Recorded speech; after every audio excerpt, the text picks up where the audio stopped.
325장. 예수와 함께 계시니 시험이 오나 겁없네. 기쁨의 근원 되시는 예수를 위해 삽시다. 날마다 주를 섬기며 언제나 주를 믿고 그 사랑 안에 살면서 딴 길로 가지 맙시다. 이 세상 사는 동안에 주 이름 전파하면서 무한한 공덕 주시는 예수를 위해 삽시다. 날마다 주를 섬기며 언제나 주를 드리고 그 사랑 안에 살면서 딴 길로 가지 맙시다. 이 세상 친구 없어 예수는 나의 친구니 불의한 일을 버리고 예수를 위해 삽시다. 날마다 주를 섬기며 언제나 주를 드리고 그 사랑 안에 살면서 딴 길로 가지 맙시다. 주께서 심판하실 때 잘했다 칭찬하리니 이러한 상급 받도록 예수를 위해 삽시다. 날마다 주를 섬기며 언제나 주를 드리고 그 사랑 안에 살면서 딴 길로 가지 맙시다.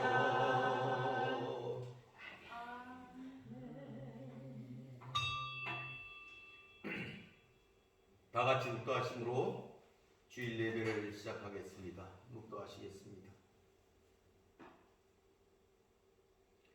보라, 내가 도둑같이 오리니 누구든지 깨어 자기 옷을 지켜 벌거벗고 다니지 아니하며 자기의 부끄러움을 보이지 아니하는 자는 복이 있도다.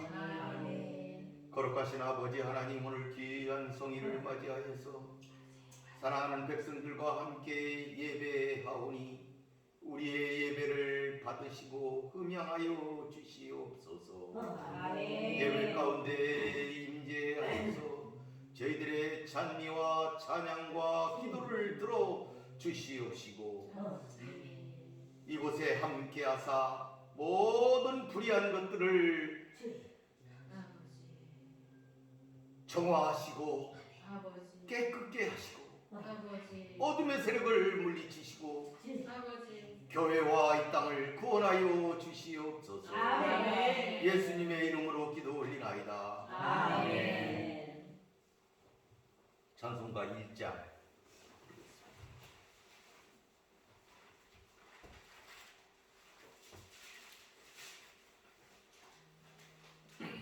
먼 목에 근원 하나님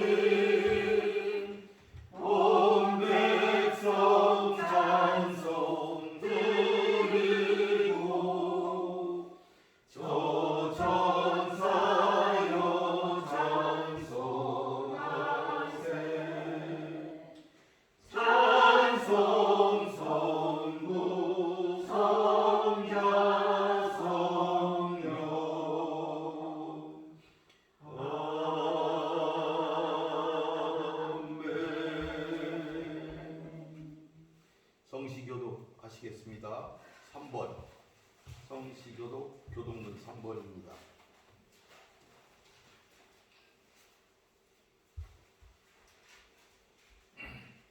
시편사 편입니다. 내 의 하나님이여, 내가 부를 때에 응답하소서. 곤란 중에 나를 어렵게 하셨사오니 내게 은혜를 베푸사 나의 기도를 들으소서. 인생 들어가는 때까지 나의 영광을 바꾸어 욕되게 하며 헛된 일을 좋아하고 거짓을 구하였는가. 여호와께서 자기를 위하여 경건한 자를 택하신 줄 너희가 알지어다. 내가 그를 부를 때에 여호와께서 들으시리로다. 너희는 떨며 범죄하지 말지어다. 자리에 누워 신중히 말하고 잠잠할지어다. 의의 제사를 드리고 여호와를 의지할지어다.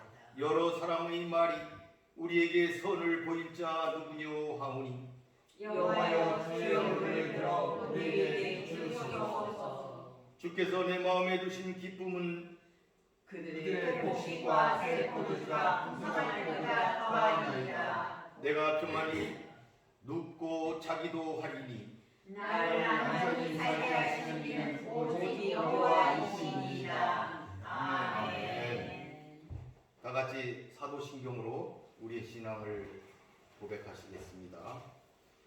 전능하사 천지를 만드신 하나님 아버지를 내가 믿사오며 그 아들 우리 주 예수 그리스도를 믿사오니 이는 성령으로 잉태하사 동정녀 마리아에게 나시고 본디오 빌라도에게 고난을 받으사 십자가에 못 박혀 죽으시고 장사 후에 사흘 만에 죽은 자 가운데서 다시 살아나시며 하늘에 오르사 전능하신 하나님 우편에 앉아 계시다가 저리로서 살자와 죽은 자를 심판하러 오시리라. 성령을 믿사오며 거룩한 공예와 성도가 서로 교통하는 것과 죄를 사하여 주시는 것과 몸이 다시 사는 것과 영원히 사는 것을 믿사옵나이다. 아멘. 찬송 28장.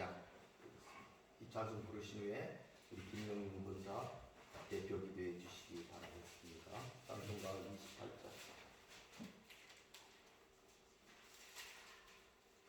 복의 근원 만민하사 찬송하게 하소서. 얼령없이 자비하신 증량할 길 없도다. 천사들의 찬송가를 내게 가르쳐 주소서. 구속하신 그 사랑을 항상 찬송합니다. 주의 크신 도움받아 이때까지 왔으니 이와 같이 전국대로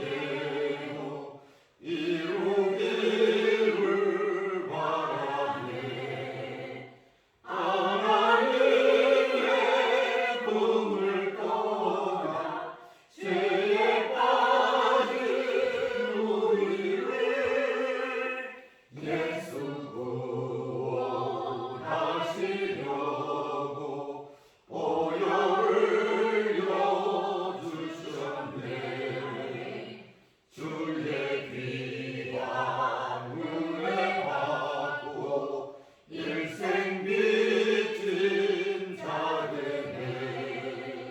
주의 은혜 사슬계사 나를 굳게 매소서.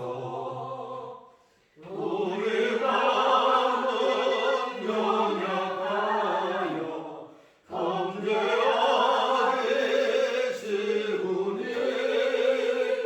하나님이 봐주시고 전국에 울지소서.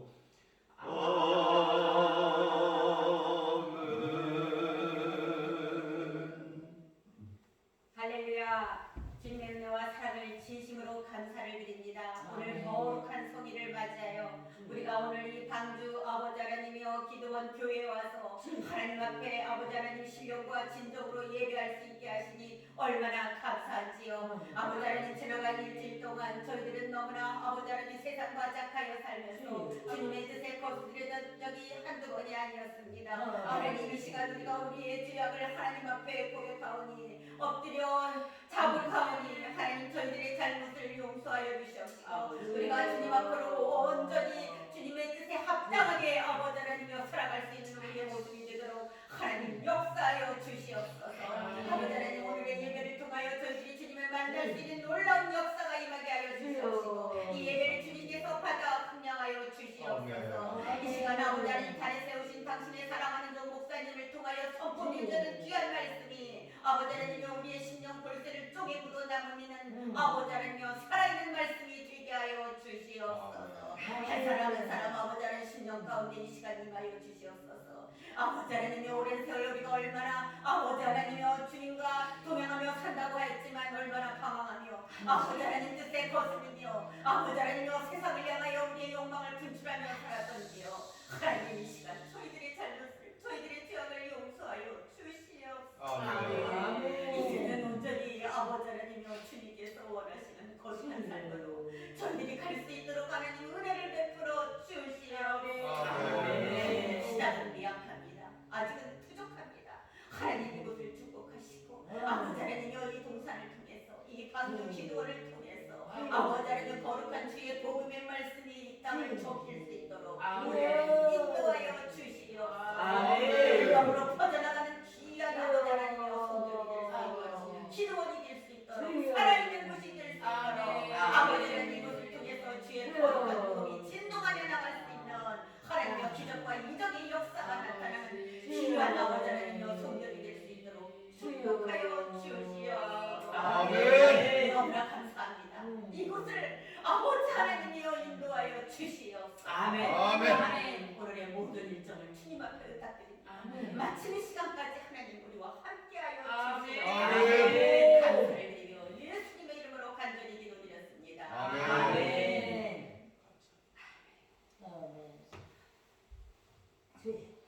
오늘 말씀은 마가복음 12장입니다. 마가복음 11장 11절에서부터 26절까지 보도록 하겠습니다.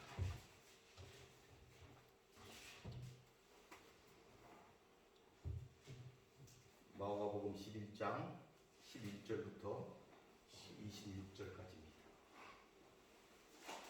다 찾으셨으면 교독하겠습니다. 예수께서 예루살렘에 이르러 성전에 들어가사 모든 것을 둘러보시고 때가 이미 저물매 12 제자를 데리시고 베다니에 나가시니라. 이튿날 그들이 베다니에서 나왔을 때에 예수께서 시작하시니라. 멀리서 잎사귀 있는 한 무화과 나무를 보시고 혹 그 나무에 무엇이 있을까 하여 가셨더니 가서 보신즉 잎사귀 외에 아무것도 없더라. 이는 무화과의 때가 아니니라. 예수께서 나무에게 말씀하여 이르시되 이제부터 영원토록 사람이 위에서 열매를 따먹지 못하리라 하시니 제자들이 들으리라. 그들이 예루살렘에 들어가니라.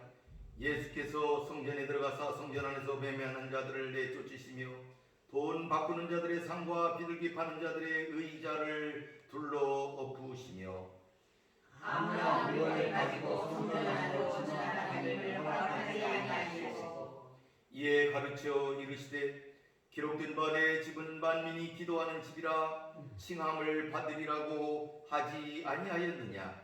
너희는 강도의 소굴을 만들었도다 하시매 대제사장들과 서기관들이 듣고 예수께서 주의 주가하게 하니 이는 우리가 다 그의 교훈을 놀랍게 여김으로 그를 두려워하니라.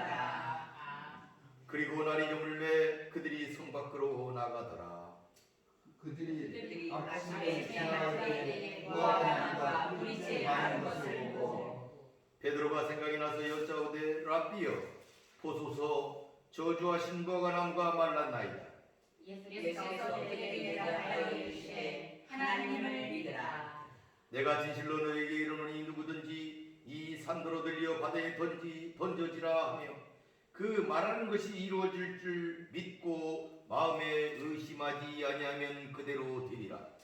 그러므로 내가 너희에게 말하노니 무엇이든지 너희가 구하는 것은 받을 줄로 믿으라. 그리하면 너희에게 그대로 되리라. 다 같이 서서 기도할 때에 아버지나 성소가 있거든 용서하라. 그리하여 하늘에 계신 너희 아버지께서도 너희 몸을 사하여 주시리라 하시니라. 아멘. 오늘 좀 길게 읽었는데요. 오늘 말씀의 제목은 무화과와 성전, 이렇게 제목을 붙여봤습니다. 무화과와 성전. 오늘 읽은 말씀은 예수님이 지상사역의 마지막 한 주간인 고난주간의 시작을 알리는 첫 부분이 되겠습니다. 예루살렘 성에 입성하신 예수님께서 제일 먼저 하신 일이 성전을 둘러보셨다. 11절에 그렇게 얘기를 하고 있습니다. 예루살렘은 성전을 둘러보셨습니다. 지금까지 갈릴리와 유다 지역을 다니시면서 천국 복음을 전파하셨고, 그리고 중요한 것, 제자들을 기르셨어요. 제자들을 가르치시고 이렇게 다 하셨는데 그 마지막 구속사역의 정점인 십자가의 고난을 받으시기 위해서 지금 예루살렘에 가신 것입니다. 그렇게 들어가신 예수님께서 성전을 향하여 바라보는 그 심정이 어땠을까 하는 것을 오늘 생각해 보면서 이 심정이 마른 무화과나무로 표현이 되었다 하는 사실을 우리들이 깨달으면서 오늘 말씀을 드리면 고맙겠습니다. 오늘 말씀에 보면은 성전을 둘러보신 예수님께서 무화과나무를 저주를 하셨어요. 그 다음에 뭐냐면 다시 성전을 들어가셔서 성전을 정화시키셨다. 그런 내용이 나와 있습니다. 그 다음에 마지막 구절이 뭐냐면은 예수님께서 성전을 정화하시고 다시 베다니로 나가셨다가 다시 오셨더니 아침에 보니까 무화과나무가 말랐더라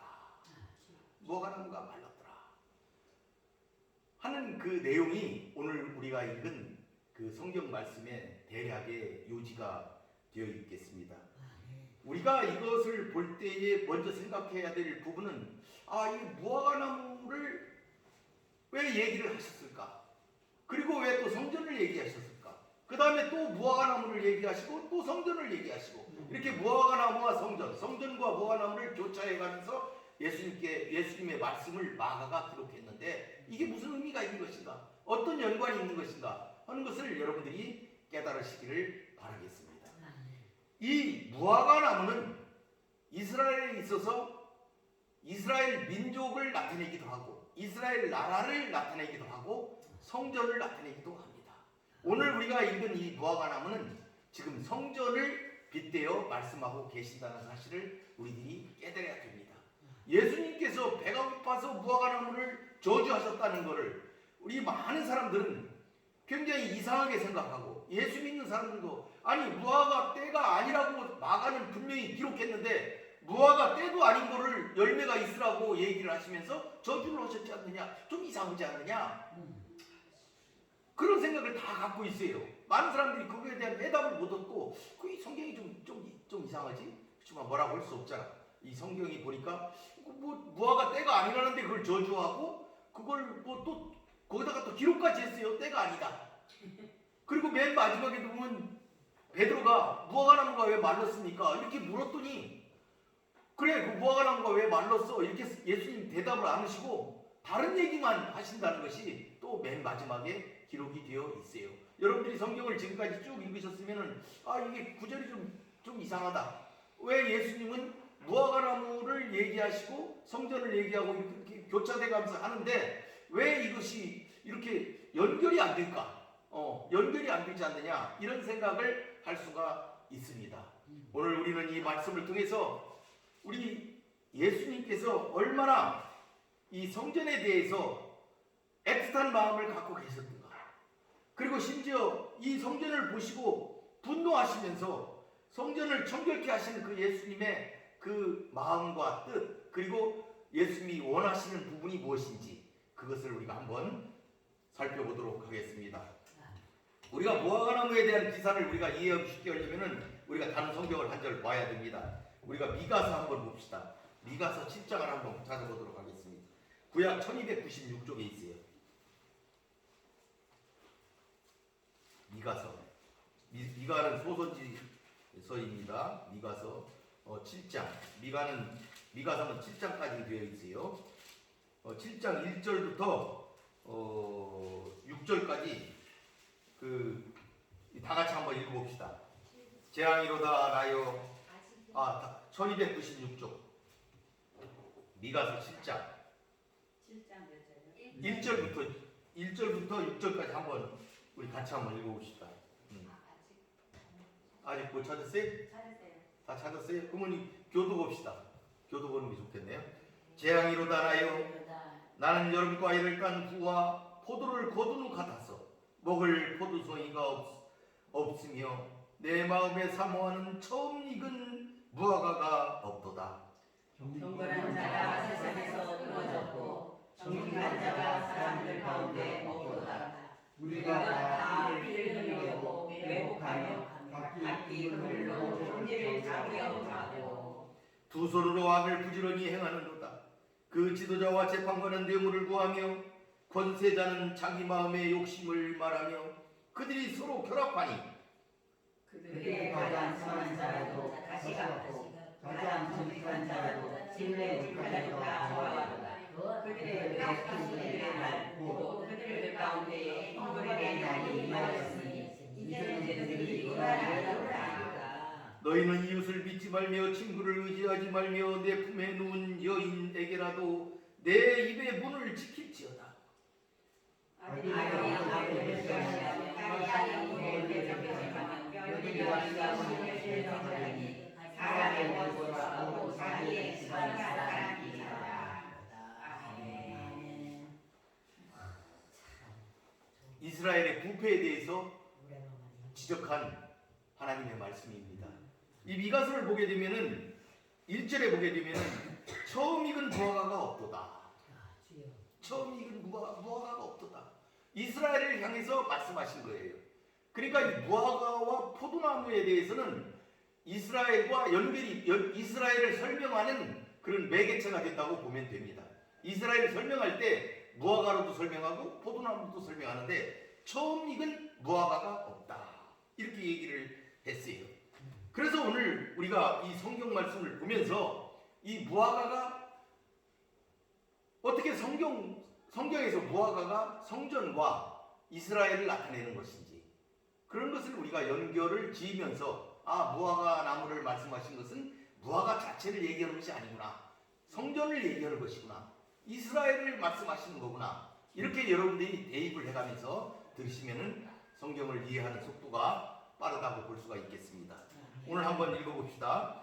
11절에 보니까 예수께서 예루살렘에 이르러 성전에 들어가사 모든 것을 둘러보시고 때가 이미 저물매 다시 베다니로 나가셨다. 이렇게 얘기를 하셨어요. 예수님께서 그토록 예루살렘에 입성하시기를 위하여서 오랜 시간을 보내시다가 예루살렘에 들어가셨는데 들어가시자마자 가신 곳이 성전이었다. 이런 말씀을 기록하고 있어요. 성전을 들어가서 봤더니 어떤 형편이냐? 그 밑에 15절에 있는 말씀처럼 성전이 난리도 아니더라 이 말이에요. 난리도 아니더라. 그래서 예수님이 그걸 둘러보시고 마음에 어쩌면 분노하시고 이 성전을 내가 정결케 해야 되겠다 이런 마음을 가지셨을 거라고 유추가 됩니다. 이런 생각을 하시면서 예수님이 다시 베다니로 나가셨습니다. 여러분, 예수님이 예루살렘에 입성할 때가 6월절에 이제 가까웠을 텐데 이때는 세계 만국, 그러니까 아시아 각국에 흩어져 있던 유대인들이 또 하나님을 믿는 개종한 이방인들이 전부 예루살렘 성에 모이는 때입니다. 그래서 예루살렘 이때는 적어도 백성들이 200~300만의 큰 군중이 모여가지고 있을 때라고 그 성경학자들은 말하고 있습니다.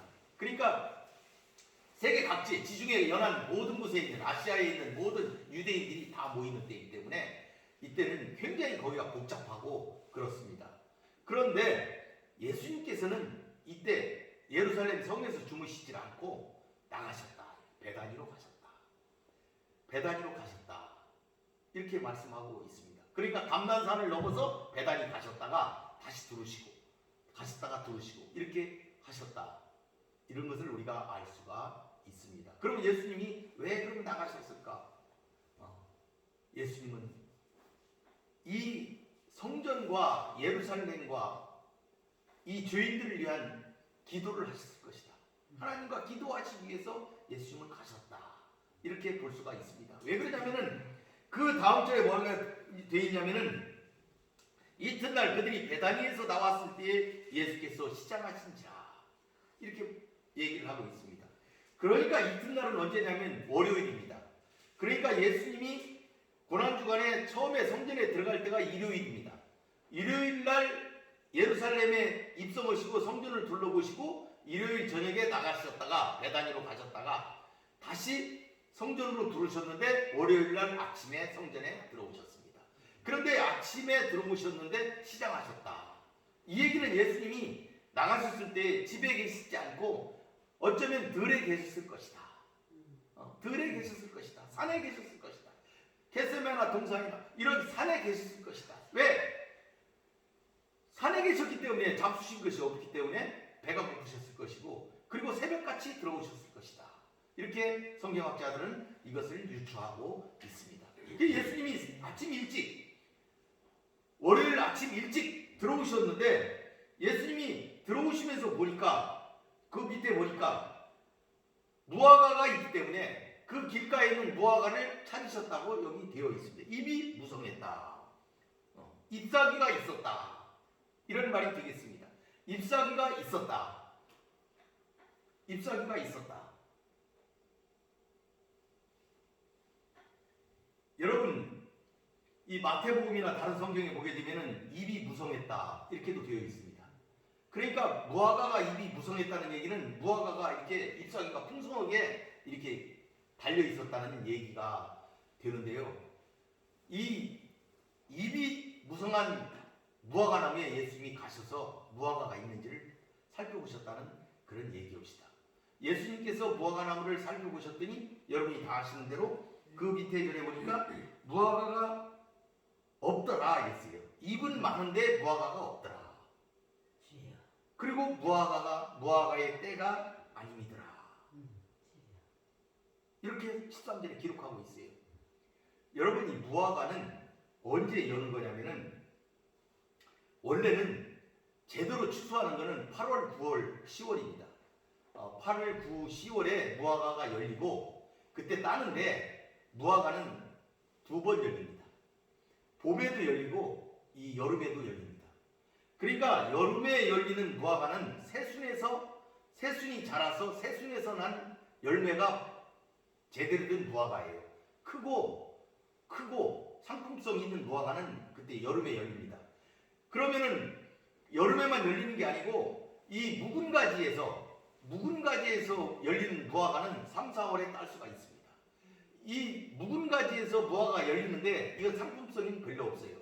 상품성은 별로 없지만 먹을 수가 있고 이 시장기를 열을 수가 있어요. 먹을 수가 있는 무화과예요. 그러니까 무화과가 묵은 가지에서 열리는 무화과는 봄에 열리고 새순에서 열리는 제대로 된 무화과는 8, 9월, 10월에 여름에 열린다는 사실이죠. 여름에서 가을, 초가을에 열려서 딸 수가 있습니다.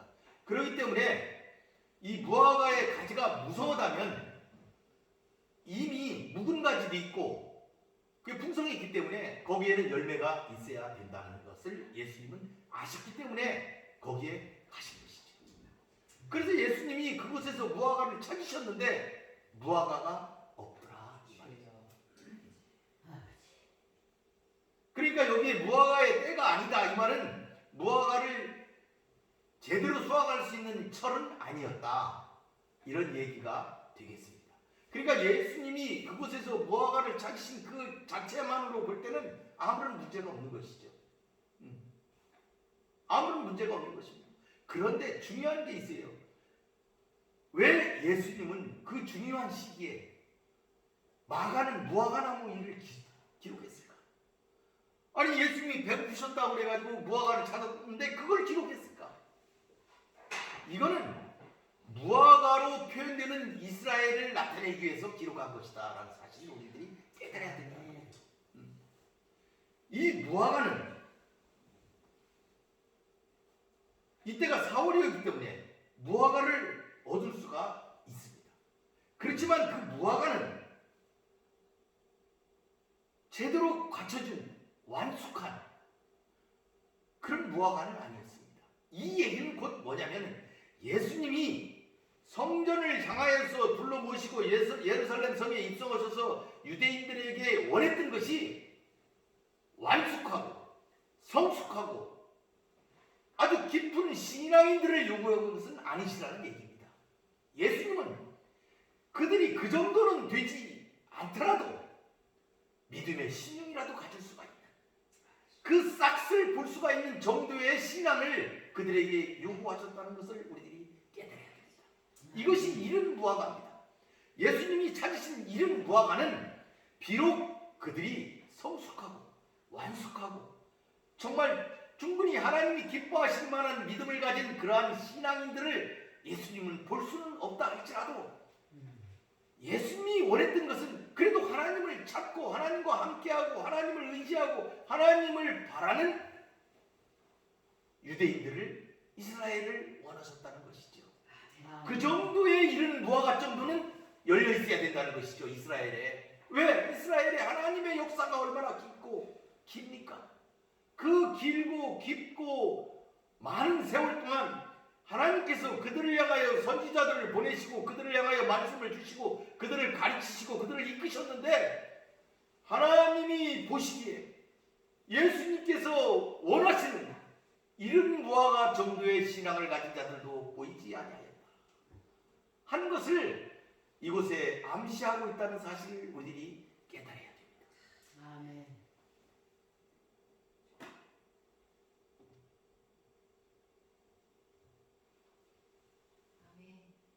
14절에 우리가 이어서 보게 되면은 예수께서 나무에게 말씀하셔서 내가 영원토록 사람이 내게서 열매를 따먹지 못하리라 하셨다고 기록하고 있어요. 여기 보게 되면은 예수님께서 이제부터 영원토록 굉장히 무서운 말이에요. 이제부터 영원토록 이제부터 영원토록 무화과가 열리지 않을 거라는 얘기죠. 이 얘기는 이스라엘에 대해서 성전에 대해서 얘기한 겁니다. 이제부터 이 성전이 이 이스라엘이 영원토록 열매를 맺을 수가 없을 것이다. 이러한 저주가 이스라엘에 내렸다는 사실을 얼마나 무섭습니까?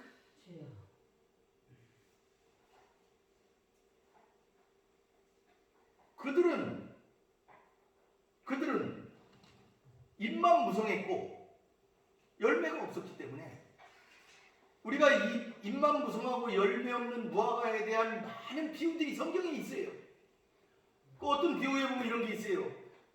주인이 그 과일이 안 열리니까 그것을 다 갈아엎으려고 그럴 때, 비워내려고 그럴 때 농부가 뭐라고 해요? 조금만 기다리소서. 내가 더 거름을 주고 할 테니까 조금만 한 해만 더 기다려 주소서. 이런 구절도 있고 또 폐역한 농부들이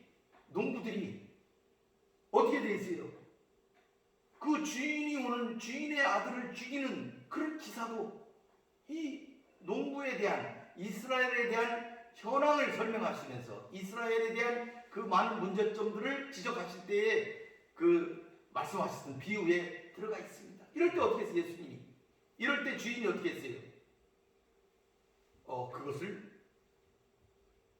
징벌하고 그것을 무너뜨리고 또 농부는 다른 사람으로 바꾸고 이러한 그 저주의 징벌의 심판의 그런 메시지를 여러 번 예수님은 계속 말씀을 하셨는데 오늘 이 말씀에 보게 되면 예수님께서 이제부터 영원토록 열매를 맺을 수 없을 것이다. 이렇게 함으로써 그럼으로써 이스라엘은 이 땅에서 구속사에 있어서 이 땅의 구속사를 그 긴 구속사의 기간 중에서 이스라엘은 아무 역할도 할 수 없는, 역사적으로 볼 때도 구속사에서 아무런 역할도 할 수 없는 그런 불쌍한 민족이 되었다는 것이 오늘의 우리가 알고 있는 역사적인 현실이 아니겠습니까? 이스라엘은 제사장적 나라였습니다. 이스라엘은 제사장 같은 나라였습니다. 제사장이 뭡니까? 제사장은 자기 백성을 위해서 하나님께 기도하는 자 아니겠습니까? 제사 지내는 자 아니겠습니까? 그러니까 자기 백성을 위하고 자기 백성을 위해서 살아야 되는 사람들인데, 그러면 이스라엘이라는 나라가 제사장 나라라는 건 뭡니까? 이스라엘은 자기 나라만 하나님 앞에 쓰는 것이 아니고 만민을 이끌어야 되는, 하나님께로 이끌고 하나님께 기도해야 될 사명을 가진 제사장 나라였습니다. 그런데 그 이스라엘이 부패하고 그들 자신 하나만도 가꾸지 못할 때 하나님께서는 그 민족을 쳐서 심판하시고 이제부터 영원토록 열매를 맺지 못할 것이다. 이런 저주의 말씀을 예수님이 하셨다는 것이 오늘의 말씀이 되겠습니다. 물론 우리들이 성경을 더 깊이 연구하면 영원토이라는 말은 아주 끝까지 할 수 없다고 하신 것은 아닙니다.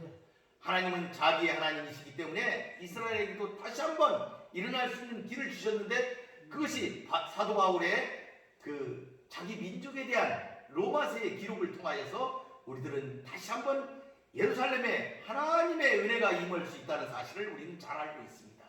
그렇지만은 이스라엘은 이 말씀을 뒤에 AD 70년 티토스에서 예루살렘이 멸망한 후로 2000년 가까이 그들은 구속사에서 아무런 역할도 하지 못하고 사라져버렸다는 사실을 우리들은 알 때 우리들은 얼마나 무서운 그런 말씀이 이 성경 안에 기록되어 있는가 하는 것을 우리들이 깨달아야 되겠습니다.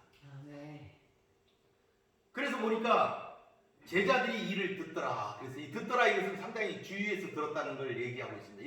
이런 특별한 표현을 여기다 쓴 것은 그들이 굉장히 의미 깊게 들었다는 사실을 기록하고 있는 것입니다. 이렇게 예수님께서 무화과나무를 심판하시고 나니까 그 뒤에 이제 다시 예루살렘에 들어가셨어요. 그러니까 이렇게 저주를 하고 무화과를 저주를 하고 어디로 가셨냐? 예루살렘으로 가셔서 성전에 가셨다. 이렇게 되어 있습니다. 성전에 들어가신 예수님. 성전에 예수님이 들어가셨어요. 성전에 예수님이 들어가셨는데 여기서부터는 이제 예수님께서 그 성전에서 그들을 그 청소하신, 성전을 정결케 하신 그런 내용이 기록되어 있습니다. 여기에 이제 중요한 것들이 몇 가지 있는데 여기 이제 제가 한번 보십시다. 그들이 예루살렘에 들어가서 성전에 들어갔더니 성전 안에서 매매하는 자들, 돈 바꾸는 자들, 비둘기 파는 자들, 이런 자들이 있었다. 이렇게 얘기하고 있습니다. 이 성전에 이런 사람들이 있는 것은 어쩌면 이방인의 뜰일 것이라고 다들 말하고 있습니다. 이방인의 뜰이 먼저 있고 그것을 지나가면은 그 여인의 뜰이 있습니다. 그러니까 유대인의 여인들은 조금 더 가까이 갈 수가 있고 그 여인의 뜰을 지나면은 그 다음에 이제 성소로 이제 이어지는 곳으로 들어갈 수가 있습니다. 그러니까 이방인들은 이 이방인의 뜰까지만 와서 기도할 수가 있습니다. 그러니까 이방인의 뜰이라는 것은 그냥 거기서 뭐 이렇게 왔다 갔다 하라고 있는 것이 아니고 이방인들이 그곳에 와서 기도할 수 있도록 만든 것이라는 사실을 우리들이 알아야 됩니다. 이방인들도 그곳에서 기도할 수가 있었어요. 이 예수님께서 이방인의 뜰에서 장사하는 자들, 이런 자들에 대해서 예수님이 대롱하신 것을 우리들이 알 수가 있는데 원래는 소나 양이나 비둘기나 이런 것들은 감람산에 가면은 감람산에 네 곳의 시장이 만들어져 있었습니다. 옛날부터. 역사적으로 감람산에 여러분들 감람산과 예루살렘 성전은 서로 맞보고 있어요. 거기에 골짜기가 있고 그 골짜기를 지나면 이쪽은 감람산이고 이쪽은 성전산입니다. 그러니까 성전산과 감람산을 마주보고 있는데 그 마주보고 있는 성전 그 감람산에 그 네 곳이 그 시장이 개설이 돼 있었습니다. 그거는 언제든지 옛날부터 오래전부터 개설이 돼 있었는데 어느 때인가부터 그러니까 예수님이 계셨던 그 근자에 이방인의 뜰에 그것이 개설이 된 거예요.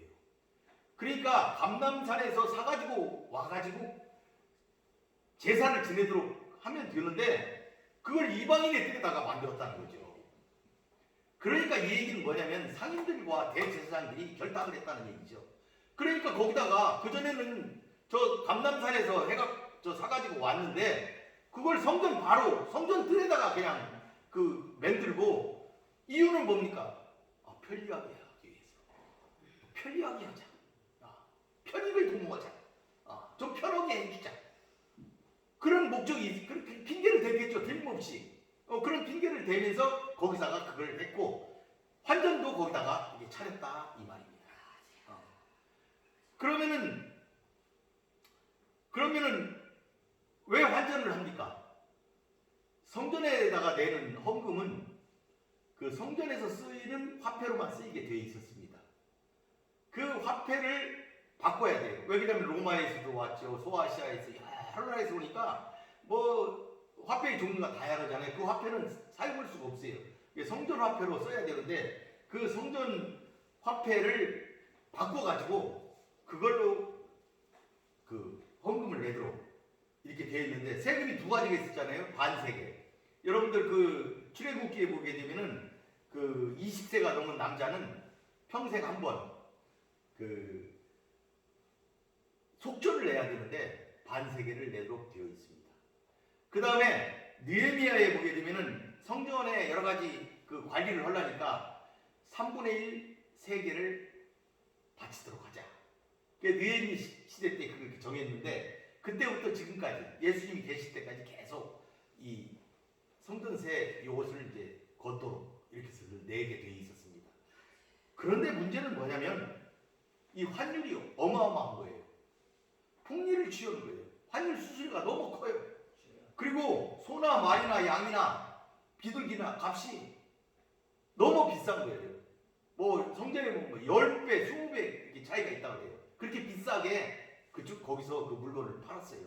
그렇게 파는 이익을 서로 나눈 거죠. 나눈 거예요. 그런데 그러면 그렇게 여러분들 그럴 거예요. 그러면은 저기 다른 데서 사오면 되지 않습니까? 사고 양 한 마리 끌고 오면 되잖아요. 양 끌고 오면 되잖아요. 비싸니까. 근데 여러분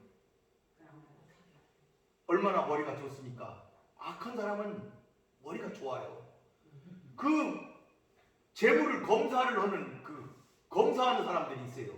재물이 재물로서 온전한지 성전에 바칠 재물로 온전한지를 검사를 하는데 여기서 다 떨어져요. 그러니까 검사원을 둬가지고 검사를 하는 거야 거기서. 그러니까 어디서 사야 돼? 이방인의 뜰에서 사면 돼. 이방인의 뜰에서 사는 건 아무 문제가 없어. 거기서 사는 건 그냥 절름발이도 들어가고 다리 하나 없어도 들어가고 눈이 하나 없어도 다 들어가는데 가지고 오는 거는 거기서 검사를 하는 거예요. 검사를 해서 통과를 안 시켜줘. 그러면 어떻게 하겠어요? 저 소아시아에 그 사도 바울이 사는 다소에서 지금 성전을 왔는데 성전을 제물을 바치려고 그러는데 한 마리 끌고 왔더니 거기서 아니라 그러면 그 염소를 어떻게 하겠어요? 염소를 거기서 그 낭패잖아요. 그걸 어떻게 할 수가 없잖아요. 돌아가서 물립니까? 저 감람산에 가서 물립니까? 어디 가서 물립니까? 할 수가 없지요. 비싸고 거기서 살 수밖에 없어요. 거기서 사야 아무 말이 없이 성전으로 들어갈 수가 있으니까 이런 악행을 거기서 저질렀다. 이들이 그렇게 악하게 했어요. 그러니까 예수님께서 그곳을 향하여서 예수님이 그러셨죠. 강도의 소굴이다. 강도의 구련이다. 내 집은 만민이 기도하는 집인데 너희들이 강도의 구련을 만들었다. 이렇게 얘기를 한 겁니다. 이방인의 뜰에서는 이방인들은 전혀 기도할 수가 없어요. 기도할 수 없는 상황이 되어버렸어요. 그리고 거기 또 이제 지나가는 자들 물건을 들고 지나다녔다. 이 얘기는 뭐냐면 그 예루살렘과 감람산이 굉장히 많이 다녀요 사람들이. 그런데 예루살렘에서 감람산으로 가려면 성전 뜰을 지나가는 것이 빠르게 지름길이에요. 그러니까 사람들이 성전 예배 보러 오는 게 아니고 그냥 지름길이니까 그냥 지름길로 사용해가지고 거기로 다니는 거예요. 감람산에 올라갈 때는 그 지름길로 성전 마당을 밟고 그냥 가는 거예요. 거기는 이방인의 뜰이라고 해서 이방인들이 기도하는 곳인데 그냥 동네 사람들이 그 성내에 있는 주민들이 그냥 거기 왔다 갔다 하는 거예요. 그 길을. 그러니까 길이 돼버린 거예요. 그러니까 예수님께서 다니지 마라. 성전으로 다니지 마라. 돌아서 가라. 여기는 만민이 기도하는 집이다. 아멘. 예수님이 그 성전의 본래적인 기능, 본래적으로 해야 되는 그거 같은 것들을 회복시키신 거예요. 내 집은 기도하는 집 아니냐. 이렇게 예수님께서 하셨다는 사실을 우리들이 알아야 되겠습니다. 아멘. 우리가 이 예수님이 내 집은 만민이 기도하는 집이다. 우리 여기도 이제 써서 붙여놨는데요. 우리 그거 한번 읽어보십시다. 이사야 56장 한번 보십시다.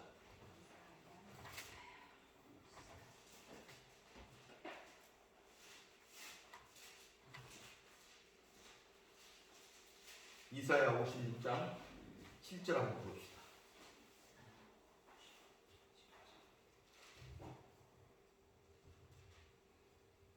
다 같이 한번 읽어봅시다. 이사야 56장 1036쪽에 있어요.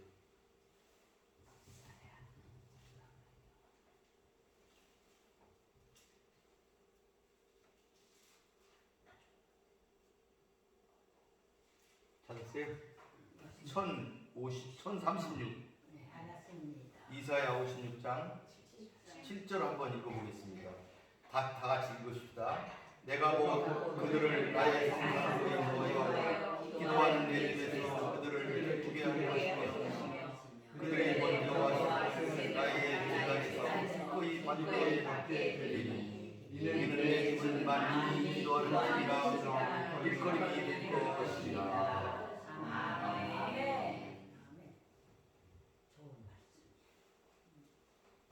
이 얘기는 여러분들 그 6절을 한번 6절을 한번 다시 읽어봅시다. 또 여호와와 연합하여 그를 섬기며 여호와의 이름을 사랑하며 그의 종이 되며 안식일을 지켜 더럽히지 아니하며 나의 언약을 굳게 지키는 이방인마다. 여러분 여기 누구를 지금 지칭하고 있습니까? 이방인을 지칭하고 있죠. 이방인을 위한 이방인. 이 만민이 기도한다는 얘기는 이방인을 얘기하고 있는 거예요. 이 의미가 깊은 거예요. 예루살렘에 있는 유대인들에게 하는 얘기가 아니고 만민, 이방인들이 성전에 나와서 기도할 것이라는 거예요. 그래서 만민이 기도하는 집이라는 것은 많은 세계의 많은 종족과 민족과 방언과 그들을 따라서 온 모든 이들이 기도하는 곳이 될 것이다. 어디? 이방인의 뜰이. 방주 기도. 기도하는 곳이 될 것이다. 그곳이 만민이 기도하는 곳이 될 것이다. 이방인들에 대한 하나님의 사랑을 기록하고 있는 이사야서예요. 이사야서에 하나님께서 이방인들을 사랑하시고 그 이방인들을 부르시고 거기 보면은 이방인들이 하나님을 섬겼다고 그랬잖아요. 하나님을 섬기고 하나님의 이름을 사랑하고 하나님의 종이 되고 안식일을 지키고 더럽히지 않고 하나님의 언약을 굳게 지키는 이방인들을 성전으로 불러서 그곳에서 기도하게 할 것이고 그들의 희생을 받을 것이고 또 그들과 함께 하겠다는 것이 바로 예수님이 하신 내 집은 만민이 기도하는 집이다.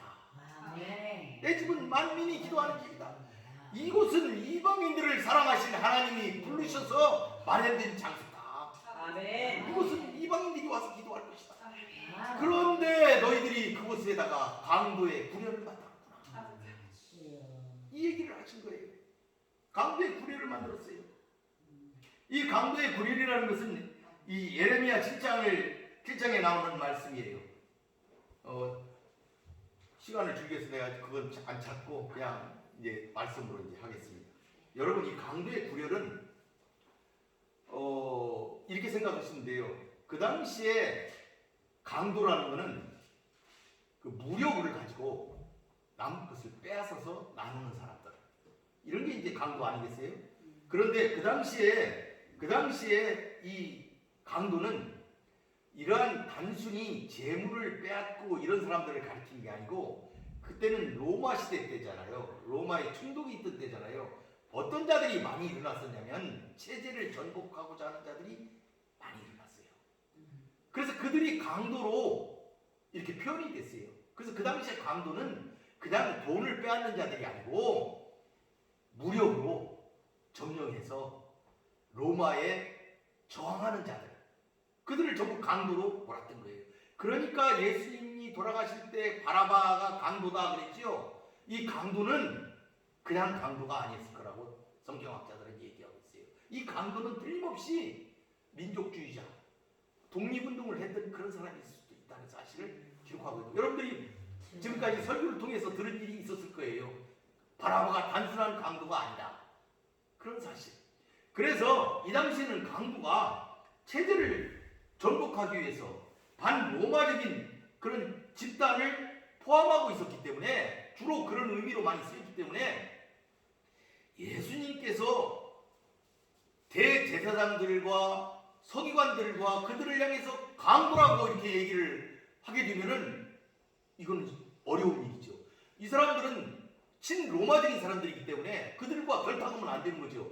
강도들과 결탁하게 되면은 안 되는 거죠. 이들이 내밀히 속으로 돈을 모아서 강도에게 줬다든지 그러면은 어떻게 되겠어요? 우리나라로 말하면 독립자금 준 거나 같은 거잖아요. 이런 그러니까 로마에서 보면 이건 큰 반역이죠. 그러니까 이 사람들은 제일 두려운 말이 강도와 결탁했다는 것이 가장 두려운 얘기죠. 강도와 결탁하면 안 돼요. 그렇게 비치면 안 돼. 총독이나 이런 그 로마 당국에 저 이스라엘의 제사장이나 이런 지도층 교성전이 그들과 결탁하고 있더라. 그들이 그들을 보호하고 있더라. 이런 얘기가 들리면은 안 되는 것이죠. 그러면은 그 직을 그들은 수행할 수가 없어요. 그렇기 때문에 가장 두려워하는 말인데, 예수님이 니들은 지금 강도의 소굴을 만들었다. 강도의 소굴을 만들었다. 이렇게 말씀하고 계신다는 사실을 우리가 알아야 돼요. 그러면 이게 뭔 말이냐? 그러면 예수님이 왜 성전에 강도의 소굴이라고 이렇게 말씀하셨을까? 우리들이 볼 때 그 성전은 기도하는 곳인데 이들은 전부 다 하나님을 믿으니까 구원받았다고 확신하고 있는 거예요. 이들은 강도예요. 이들은 악한 자들인데 자기들은 구원받았다고 스스로 자유를 하고 있어요. 나는 하나님을 믿고 하나님의 뜻대로 오는 사람들이니까 하나님이 축복해가지고 이렇게 장사도 해서 돈도 벌고 그러는데 나는 구원받은 사람이다. 나는 구원받은 사람이다. 이런 자기 확신 속에서 이 사람들이 살아가고 있어요. 근데 예수님이 볼 때는 강도 같은데 아주 나쁜 사람들인데, 다시 얘기하면 이들은 교회를 전복하는 사람들이에요. 이런 강도가 성전에 있으면은 어떤 게 무너지겠어요? 성전이 무너지겠죠. 성전이 그들에게 점령된 거잖아요. 성전이 강도에게 점령되어 있어요. 지금 성전이 체제를 전복하고자 하는 악한 사탄의 세력에게 전복되어 있는 거예요. 성전 구실을 못하고 있는 거예요. 강도들이 득실거리니까 이제는 강도들이 차지하고 있는 것이 되어버린 거예요. 성전이. 그러니까 하나님의 말씀을 부정하고 하나님의 말씀을 왜곡시키는 자들, 그들도 나 구원받았다고 믿는 사람들이에요. 그래가지고 그들이 점령하고 있는 거예요. 그래서 어떤 사람들이 밀려나요. 하나님의 말씀을 제대로 실천하고 하나님의 말씀을 제대로 삶에 적용하려고 하는 많은 사람들, 그곳에 와서 기도하려고 하는 많은 사람들, 하나님을 만나고자 하는 많은 사람들은 그들로부터 밀려나는 거죠. 그들이 더 그곳에서 큰 소리를 치기 때문에 예수님을 제대로 믿는 사람들은 밀려날 수밖에 없어요. 그러니까 이게 성전이 다른 사람의 성전이 된 거예요. 우리 교회도 그렇잖아요. 교회 내부에도 보면은 진짜 신실한 사람들, 그런 사람들이 있는 자리보다 죄악에 빠져서 살면서도 하나님 와서 찬미하고, 죄악으로 번 돈 하나님께 드리면서 큰소리 치는 사람들, 나는 구원받았다고 맹신하는 사람들, 이런 사람들에 의해서 성전이 점령되어 있잖아요.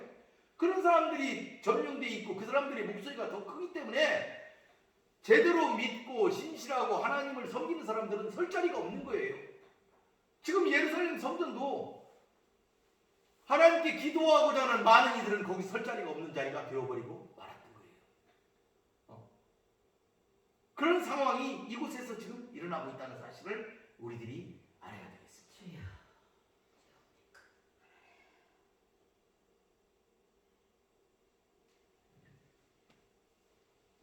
에레미야 7장 8절에 그것이 잘 나타나 있어요. 그들은 온갖 죄를 짓고도 성전에 와서는 우리가 구원을 받았나이다, 우리가 구원을 받았나이다, 이렇게 그들은 외치고 있어요. 하나님이 보시기에 그곳은 그들은 강도들인데 그들이 와가지고 희생제물을 바치고 나서는 하나님이 우리를 구원하셨다, 하나님이 우리를 구원하셨다, 하나님이 우리를 구원하셨다 그러면서 또 나가서 죄 짓고, 또 돌아서 제물 바치고, 또 죄 짓고, 이러면서 자기의 탐욕을 위해서, 자기의 영욕을 위해서 살아가는 그런 자들이 이곳에 가득 찼더라 하는 사실을 우리들이 깨달아야 된다는 사실이죠. 오늘날 교회도 마찬가지예요. 오늘날 우리가 섬기는 많은 교회들도 참 하나님을 섬기는 신실한 자들은 있을 자리가 적어지고 있어요. 큰 소리 치는 자들, 돈으로, 또 권세로, 자기의 힘으로, 이런 자들이 쌓여가지고 교회를 꽉 점령하고 있어요. 강도들이 성전을 점령하고 있듯이 대제사장들, 서기관들, 바리새인들, 이와 결탁한 상인들, 귀족들 모두 다 그들과 결탁되어 있었어요. 이 상인들은 그냥 장사꾼만 있는 게 아니에요. 고관들도 거기에 결탁되어 있어요. 다 결탁되어 가지고 그걸 만들어 가지고 성전을 장악하고 있었다는 사실을 우리들이 알아야 되겠습니다. 그래서 예수님께서 다시 말씀으로 돌아가면은 이에 가르쳤다. 처음에 시작할 때 그러잖아요. 17절에 이에 가르쳤다. 예수님이 가르치신 거예요. 예수님은 누구한테 가르쳤겠어요? 제자들에게 가르치신 거예요. 제자들에게 참 도를 가르치셨다. 우리가 이렇게 믿어야 돼요. 왜? 예수님께서는 제자들을 통한 교회의, 지금 이 말씀은 교회의 설립을 이미 예수님은 염두에 두셨기 때문에 예수님께서는 계속 이들을 가르치시면서 이들을 통하여서, 이 말씀을 통하여 뭔가를 그들에게 전달하고 있다는 사실을 우리들이 깨달아야 되겠습니다. 19절에 보니까 다시 18절에 예수님을 죽이겠다고 했죠. 19절에 다시 성 밖으로 나갔고 20절에 다시 예수님께서 성 안으로 들어오신 것이 기록되어 있습니다. 여러분, 20절부터 26절까지는 그 성전을 정결케 하시고 나갔다가 다시 들어오셨어요. 그들이 아침에 지나갈 때에 화요일 날 말씀하시는 거예요. 월요일 날 예수님께서 성전을 청소하시고 이런 걸 다 하시고 월요일 날 저에게 나갔다가 화요일 날 다시 들어오셨는데, 들어오시면서 보니까 무화과가 말랐더라. 그러니까 월요일 날 아침에 저주를 했는데 화요일 날 아침에 보니까 무화과가 말랐더라. 예수님의 말씀이 그대로 이루어진 거죠. 예수님의 말씀이 이루어진다는 사실을 우리들이 깨달아야 돼요. 그러면 성전도 무너질 것이라는 것이 여기에 암시가 되어 있는 거예요. 성전이 멸망할 것이다, 이스라엘이 멸망할 것이라는 것이 이 한 절로 된 거예요. 이루어질 것이라는 것이죠. 성전이 멸망할 것이다. 이것을 암시하고 있는 거예요. 그래서 무화과 나무가 말랐더라. 그런데 베드로가 무화과가 말랐습니다. 이렇게 물은 거예요. 무화과가 말랐어요. 이렇게 물은 거예요. 베드로는 이것의 깊은 뜻을 연결시키지 못했다는 사실을 우리들이 알 수가 있지요. 그래서 베드로가 물었어요. 무화과가 말랐다. 그러면은 예수님께서 그래 왜 말랐는지 이걸 설명을 해주시는 게 아니고 다른 말씀을 하셨는데 뭐라고 하냐면 이르시되 하나님을 믿으라. 아니 여러분 생각해보세요. 베드로가 예수님 선생님 무화과 나무가 말랐어요. 어제 예수님이 저주했는데 그게 말랐어요. 놀래가지고 이렇게 얘기를 하니까 예수님이 하나님을 믿으라. 여러분 이해가 가요? 동문서답하는 것 같지 않아요? 여러분 성경 읽을 때 이 구절에서 맥히지 않았어요? 예수님이 무화과 왜 야 내가 이렇게 기도하니까 다 마른 거야 뭐 이렇게 했다는 이름은 얼른 이해할 텐데 하나님을 믿으라. 이렇게 예수님이 말씀을 하셨어요. 이 하나님을 믿으라 이 말은 뭐냐면은 믿음을 가져라. 이 직역으로 보면 이렇게 돼요. 믿음을 가져라. 니들도 믿음을 가져라. 하나님에 대한 믿음을 가져라. 이렇게 말씀하신 거예요. 이 말씀은 하나님에 대한 믿음을 얘기하는 건데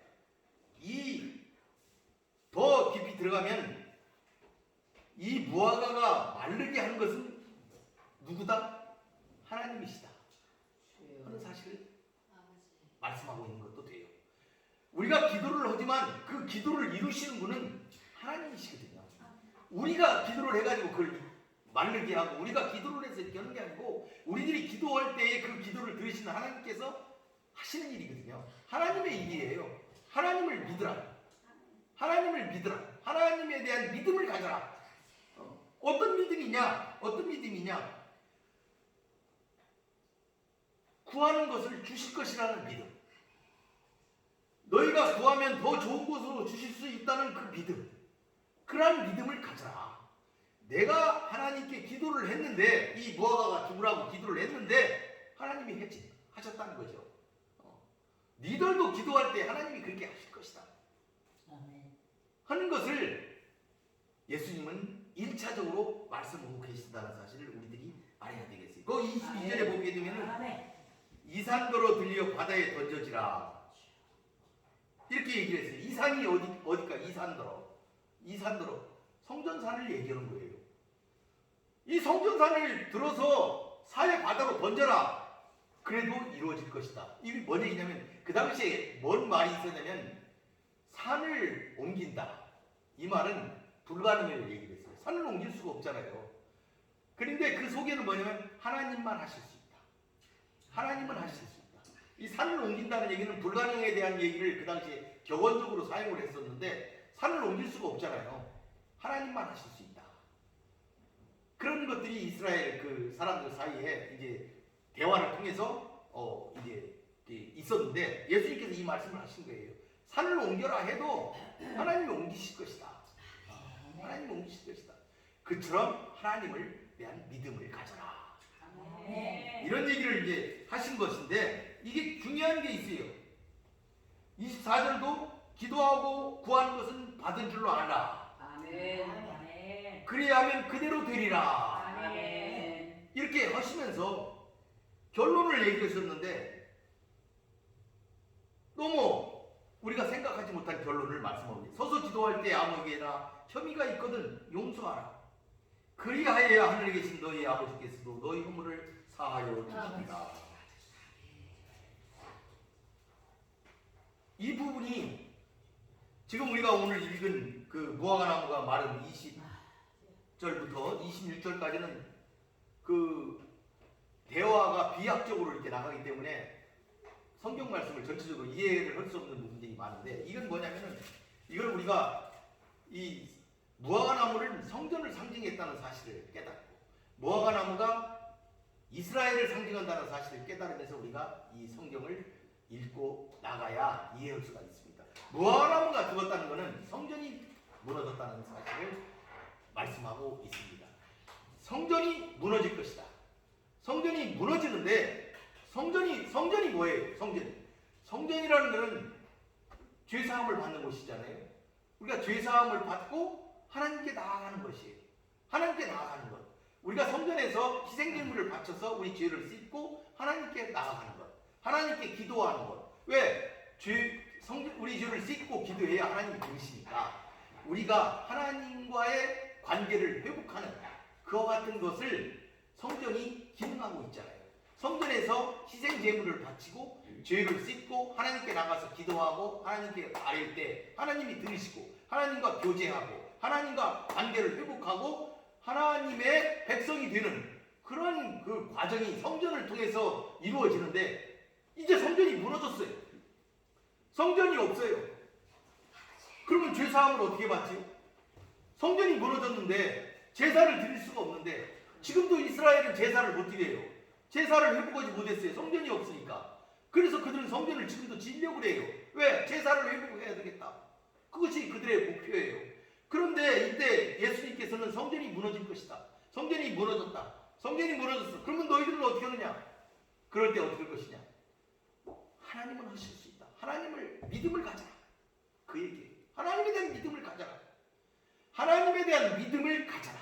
아멘. 하나님에 대한 믿음을 가지면 하나님이 다 해주신다는 거예요. 뭐를? 아멘. 죄사함도 주시고 하나님이 음성도 들으시고 구원도 하시고 너희들 일으켜 세워주실 것이다. 하나님을 믿어라 이 말이에요. 하나님에 대한 믿음을 가져라. 꼭 이 작은 무화과나무 죽이는 것만 생각하고 그냥 돌아다니면서 산에 가서 무화과 죽일 생각 그런 것이 아니고 하나님에 대한 믿음을 가져라. 하나님이 이렇게 하신 것처럼 이 성전이 무너져도 너희들에 대한 하나님의 사랑이 이루어질 것이다 하는 것을 오늘 이 말씀에서 말씀하고 계시는 거예요. 그러니까 너희가 기도하고 하나님께 간구하는 건 다 이루어질 것이다. 하나님에 대한 믿음을 가져라.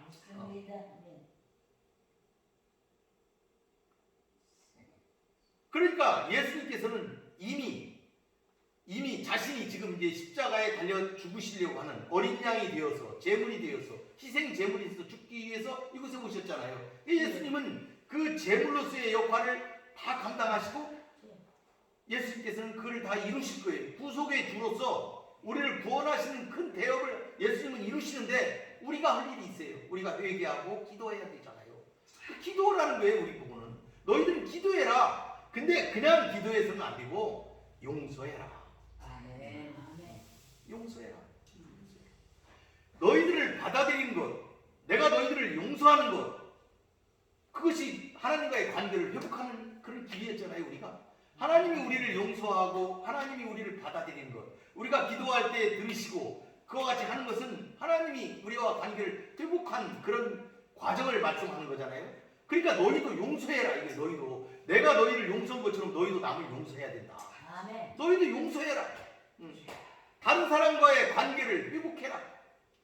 다른 사람과의 관계를 회복하고 내가 용서하는 것처럼 너희도 용서를 해야 된다는 사실을 여기서 말씀하고 계신 거예요. 그러니까 그냥 기도만 하려고 하는 것이 아니고 하나님이 너희를 용서한 것처럼 너희도 용서해야 된다. 용서해야 너희 허물도 사해진다는 사실을 예수님이 말씀하신 거예요.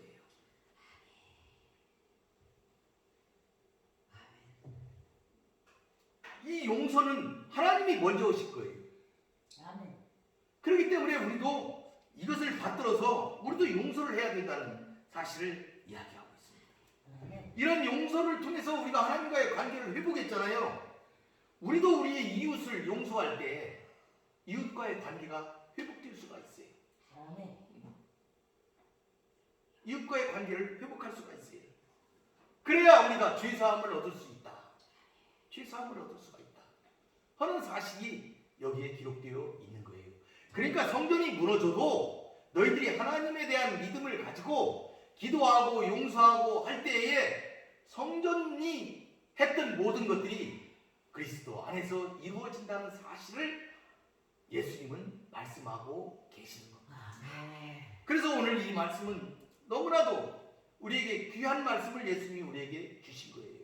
성전이 없어도 그래 예수님이 그러셨잖아요. 요한복음에 너희들이 예배를 예루살렘에서 온다고 그러던데요. 그랬더니 아니다. 여기서도 말고 거기서도 말고 이제 예배할 어느 곳은 예배할 곳이 이제 있을 것이다. 그랬는데 이게 뭐예요? 하나님께 나아가는 것.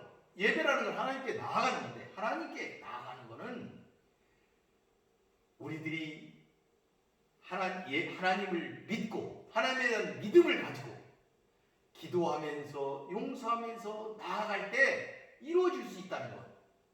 예배도 이루어지고 죄사함도 이루어지고 하나님과의 관계도 회복될 수 있다는 사실을 오늘 말씀은 우리들에게 잘 나타내 보여주고 있다는 것을 우리가 알아야 되겠습니다. 우리가 오늘 그 무화과 나무와 성전에 대한 이 말씀을 전하면서 우리들은 우리 속에 내재되어 있는 그런 악한 것들을 입만무성한 무화과처럼 그렇게 입만무성해가지고 바꿔 말하면 입만 살아서 행위는 없는 것 사람들, 열매는 없는 사람들, 이렇게 되어서는 하나님을 만날 수가 없다는 거죠. 하나님은 그들을 내친다는 사실이죠. 우리가 정말로 하나님을 믿고 따르면서 기도하면서 용서하면서 살 때에 그 예루살렘인 성전이 아니더라도 예수 안에서 예수님이 성전 되신 예수님을 바라보면서 기도하고 용서할 때 우리를 사하신다는 사실을 오늘 여기 보면은 오늘 다시 한번 25절을 읽으면서 서서 기도할 때에 아무에게나 혐의가 있거든 용서하라.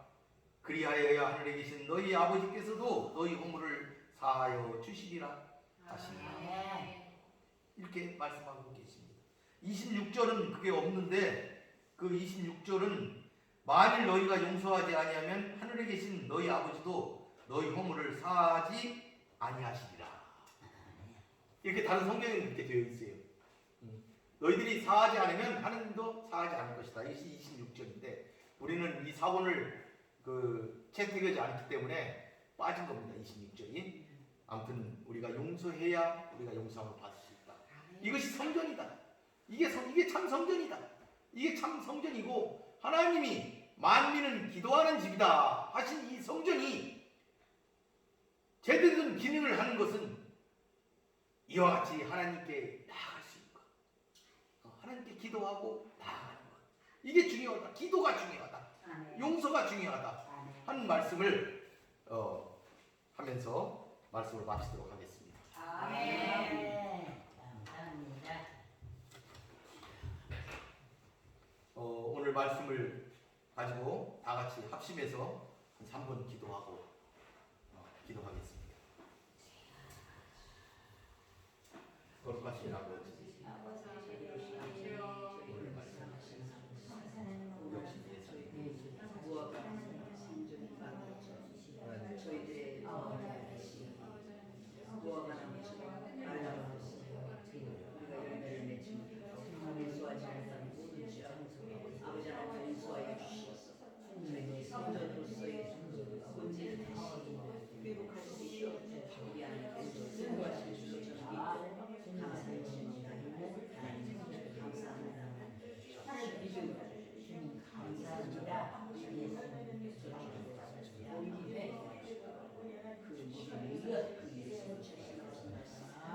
저희들의 기도와 간구가 저희들의 성전이 회복의 역사가 하나님 앞에 완전히 나아가는 귀한 시간이 주셔서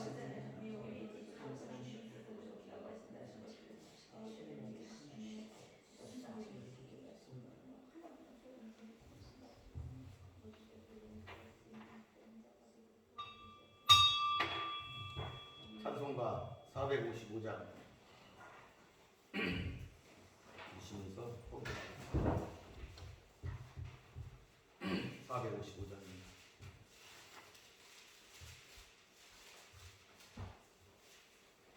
주님의 마음을 본받는 자 그 마음의 평강이 찾아오는 험악한 세상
고맙고 감사하신 여호와 아버지 하나님 감사합니다. 오늘도 거룩한 성의를 주시고 아버지 하나님 이전에 나와서 아버지 하나님의 말씀을 기억하고 생각하며 묵상하며 아버지 하나님여 연구하며 하나님의 말씀이 어디 있는지 찾고 찾으며 나아갈 수 있도록 하심을 감사를 드립니다. 말씀을 따라 살아가는 사랑하는 우리 성도들이 될 수 있도록 주님이여 도와 주시옵시고 이곳이 아버지 하나님의 영광을 나타내는 귀한 곳이 될 수 있도록 아버지 하나님이여 만들어 주시옵소서. 저희들이 순서에 따라 적은 물질을 바쳐 싸우니 이 물질이 하나님의 사업을 아버지 하나님여 사용되어지는 귀한 밑거름이 될 수 있도록 주님 도와 주시옵시고 아버지여 물질적으로도 사랑하는 성도들에게 은총을 내려 주시옵소서. 지금은 우리 구주 예수 그리스도의 은혜와 아버지 하나님의 극진하신 사랑하심과 성령님의 감화하시고 교통하시고 함께 하시는 역사가 오늘 예배하는 사랑하는 무리들과 함께 하시고 아버지 북녘 땅에서 하나님의 은혜를 사모하며 하나님의 은총을 기다리며 눈물로 지새우는 사랑하는 북녘 동포들에게 그리고 이 땅의 많은 교회와 주의 종들에게도 지금부터 영원히 함께 계실지어다. 아멘.